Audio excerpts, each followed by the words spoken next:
بسم اللہ الرحمن الرحیم۔ ایک نیک شخص کے گھر کی دیوار اچانک گر گئی۔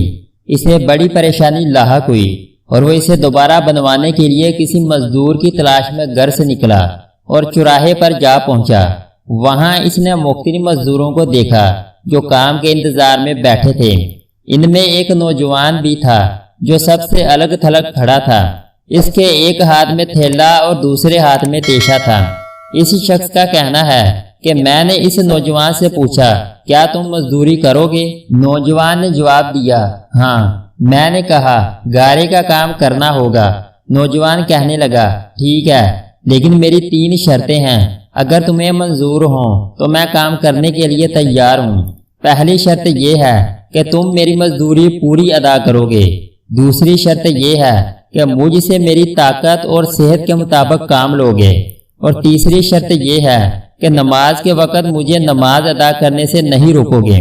میں نے یہ تینوں شرطیں قبول کر لیں اور اسے ساتھ لے کر گھر آ گیا، جہاں میں نے اسے کام بتایا اور کسی ضروری کام سے باہر چلا گیا۔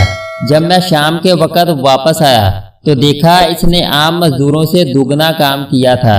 میں نے بخوشی اس کی اجرت ادا کی اور وہ چلا گیا۔ دوسرے دن میں اس نوجوان کی تلاش میں دوبارہ اس چوراہے پر گیا، لیکن وہ مجھے نظر نہیں آیا۔ میں نے دوسرے مزدوروں سے اس کے بارے میں دریافت کیا تو انہوں نے بتایا کہ وہ ہفتے میں صرف 1 دن مزدوری کرتا ہے۔ یہ سن کر میں سمجھ گیا کہ وہ عام مزدور نہیں بلکہ کوئی بڑا آدمی ہے۔ میں نے ان سے اس کا پتہ معلوم کیا اور اس جگہ پہنچا تو دیکھا کہ وہ نوجوان زمین پر لیٹا ہوا تھا اور اسے سخت بخار تھا۔ میں نے اس سے کہا، میرے بھائی، تو یہاں اجنبی ہے، تنہا ہے اور پھر بیمار بھی ہے۔ اگر پسند کرو تو میرے ساتھ میرے گھر چلو، مجھے اپنی خدمت کا موقع دو۔ اس نے انکار کر دیا، لیکن میرے مسلسل اصرار پر مان گیا، لیکن ایک شرط رکھی کہ وہ مجھ سے کھانے کی کوئی شے نہیں لے گا۔ میں نے اس کی یہ شرط منظور کر لی اور اسے اپنے گھر لے آیا۔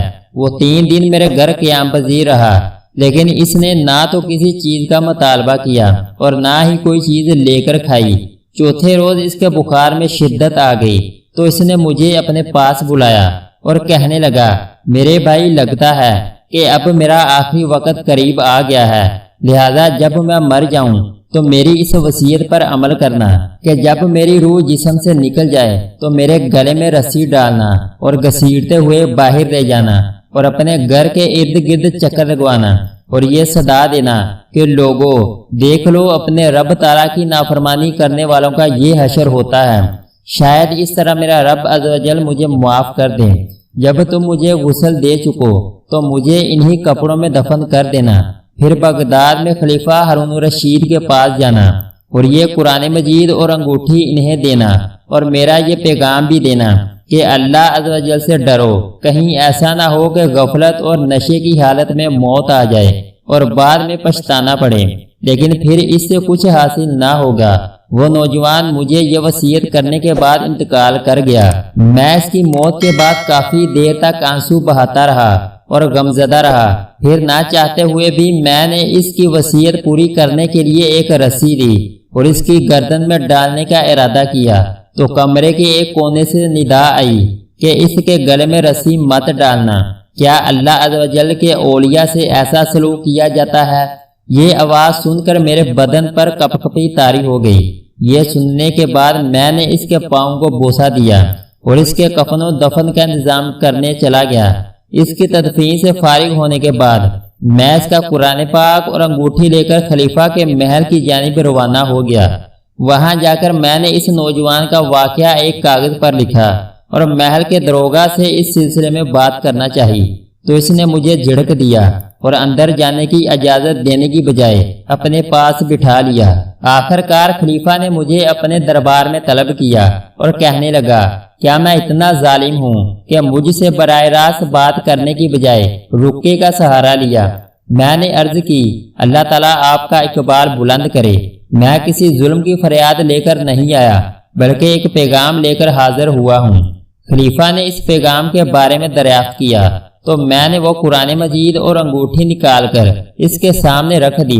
خلیفہ نے ان چیزوں کو دیکھتے ہی کہا، یہ چیزیں تجھے کس نے دی ہیں؟ میں نے عرض کی، ایک گارا بنانے والے مزدور نے۔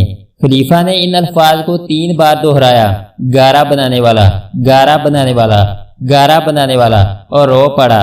کافی دیر رونے کے بعد مجھ سے پوچھا، وہ گارا بنانے والا اب کہاں ہے؟ میں نے جواب دیا، وہ مزدور فوت ہو چکا ہے۔ یہ سن کر خلیفہ بے ہوش ہو کر گر گیا اور عصر تک بے ہوش رہا۔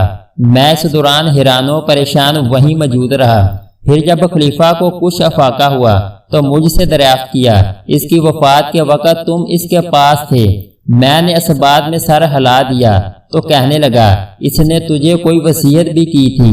میں نے اسے نوجوان کی وصیت بتائی اور وہ پیغام بھی دے دیا جو اس نوجوان نے خلیفہ کے لیے چھوڑا تھا۔ جب خلیفہ نے یہ ساری باتیں سنی تو مزید غمگین ہو گیا اور اپنے سر سے عمامہ اتار دیا، اپنے کپڑے چاک کر ڈالے اور کہنے لگا، اے مجھے نصیحت کرنے والے، اے میرے زاہد و پارسا، اے میرے حقیق۔